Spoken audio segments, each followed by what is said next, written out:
என்ன குருமா வேணும் சொல்லுங்க. நல்ல ஹோட்டல் ஸ்டைல்ல உருளைக்கிழங்கு குருமா வைப்பா. பல்லாரி வெங்காயத்தை கட்டி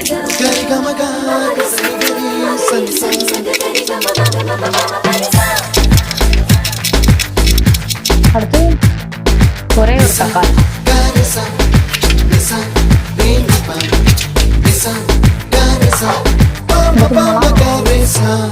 அடடா அடடா அடடா என்ன ஏதோ செய்கிறாய்.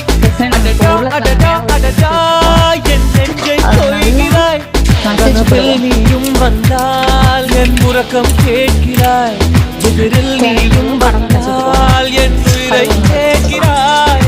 அடி உன்முகம் கண்டால் என் இவை ரெண்டும் கைகள் தட்டுதே. அடடா அடடா அடடா என்ன ஏதோ செய்கிறாய்.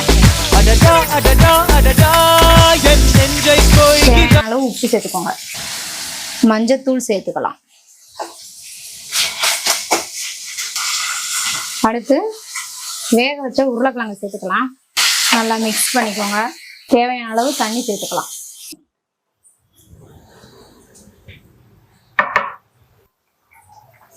ரெண்டு டேபிள் ஸ்பூன் கடலை மாவு எடுத்து தண்ணி ஊற்றி கரைச்சி வச்சிருக்கோம்.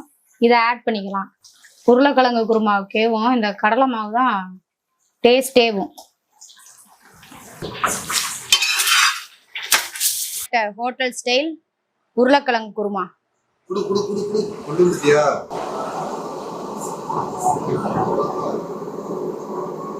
எப்படி இருக்கு குருமா? சொல்லவா வேணும், அப்படி இருக்கு.